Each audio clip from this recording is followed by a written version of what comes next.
Bismillahirrahmanirrahim. Assalamualaikum warahmatullahi wabarakatuh. Alhamdulillahirrahmanirrahim. Allahumma salli ala Sayyidina Muhammad wa ala Sayyidina Muhammad wa barik wasallim. Pada kesempatan ini, Al-Fakir, saya ingin sedikit berbagi satu cerita mudah-mudahan bermanfaat bagi saya dan bagi para pendengar dimanapun Anda berada. Kisah ini sudah terjadi semenjak yang lalu ya. Jadi kisah yang sangat luar biasa. Namun kita harus tahu dan harus bisa mengambil ibrah manfaat dengan kisah ini. Dan sebelum didengar kisah ini, Al-Fakir tolong dibantu ditonton, di like, di subscribe, dan di komen. Kalau bisa dibagiin ya. Jadi kisah ini datang dari seorang anak muda, yang mana anak muda ini kurang lebihnya tidak cerdas atau bodoh bahkan. Punya temannya mungkin disebut tidak baik, atau punya kelompok grup teman tidak baik. Karena si orang tadi, pemuda tadi ini bergaul dengan tidak baik dan juga tidak memiliki uang yang banyak atau bahkan kekurangan, lama kemudian teman-temannya memberi iming-iming atau memberikan sesuatu yang dia mau seperti uang, dengan syarat harus membunuh ibunya. Ternyata temennya, orang anak muda tadi membisikinnya, kalau engkau membunuh ibumu dan membawa hatinya ke sini ke temannya, maka aku akan kasih berlian atau uang atau harta sebanyak mungkin. Karena orang tadi nggak cerdas atau bodoh, maka pulanglah dengan segera-geranya pulang atau cepat-cepatnya pulang. Kemudian ketika pulang di rumah, langsunglah orang tersebut membunuh ibunya. Ditusuk dada ibunya, kemudian diambil hatinya keluar. Sampai orang tuanya atau ibunya tadi meninggal. Tak lama kemudian, si orang pemuda tadi yang kurang cerdas atau bego bahasa kitanya, dia lari untuk memberikan hatinya kepada temannya tadi yang mengiming-imingi bahwa akan dikasih uang banyak atau dikasih harta banyak.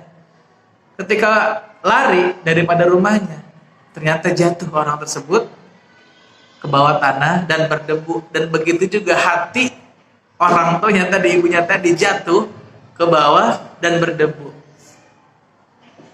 Tak lama dari jatuh itu, sang hatinya dari ibu tadi berkata, "Ya Habibi," kalau kata kitanya, "ya anakku, kau tidak apa-apa." Si anak tadi kaget, "Lah, hati ibu saya bisa ngomong." Kaget. Kemudian si anak tadi pemuda bangun. Setelah bangun, mengambil hatinya, kemudian dicuci dengan bersih. Hati ibunya dicuci dengan bersih.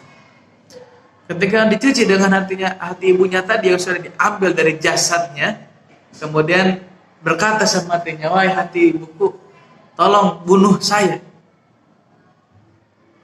Karena nggak bisa, ya udah saya yang ngambil pisaunya sendiri. Ketika si anak muda tadi sedang menggenggam pisaunya, mau menusuk dirinya sendiri, maka kata hati tadi berbicara lagi atas izin Allah, "La taqtul marratain," jangan engkau bunuh aku yang kedua kalinya. Begitulah hati orang tua, jangan sampai engkau membunuh aku dua kali. Kan engkau dariku, dari darah dagingku. Jangan sampai membunuh dua kali kepadaku. Kemudian si pemuda tadi terdiam, lantas terjatuhlah pisaunya, dan kemudian dia bertobat, berinsya mohon maaf kepada Allah dan kepada ibunya tadi. Sebabnya karena dia sudah diiming-imingi oleh teman-temannya yang sangat kurang ajar ya. Tetapi pemuda tadi kemudian insaf dan sabar dan bertaubat kepada Allah Subhanahu wa taala. Bayangin tuh, ya Allah, ini cerita seperti hal sepele cuman menarik.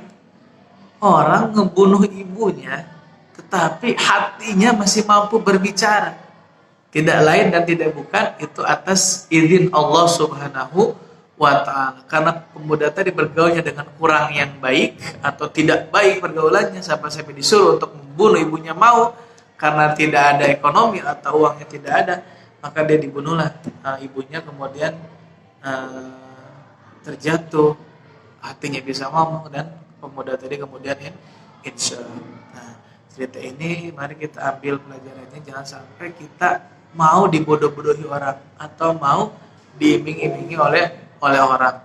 Mudah-mudahan para pendengar dimanapun Anda berada harus